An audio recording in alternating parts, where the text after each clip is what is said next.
Kui meie eneste üle mõistame kohut, siis Issand kasvatab meid, et meid koos maailmaga hukka ei mõistetaks.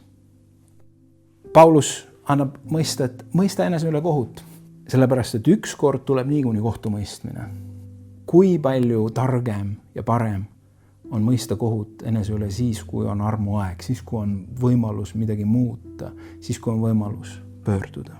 Ja see sõnum Pauluse poolt ei ole nii palju selles osas, et mõista kohut, et Jumal tahab ka teada, mis su elus toimub. Jumal teab seda niikuinii. Ta ütleb pigem, et kohtu täna tegeliku iseendaga. Ära petta iseennast.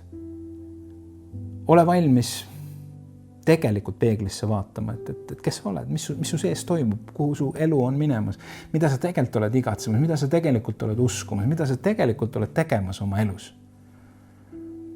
Sellepärast, et kui palju olulisem ja tähtsam on teha seda praegu, tunnistada seda, kus sa oled, pöörduda, öelda, issand, anna mulle andeks, saada armu ja astuda ühte muutumise teele.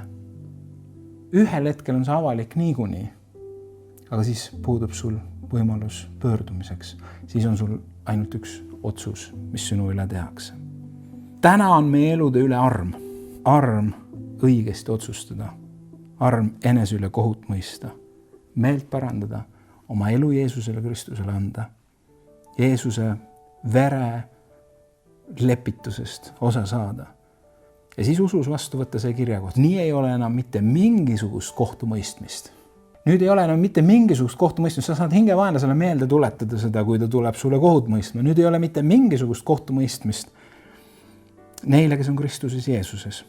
Sest elu vaimu seadus Kristuses Jeesuses on vabastanud su patu ja surma seadusest.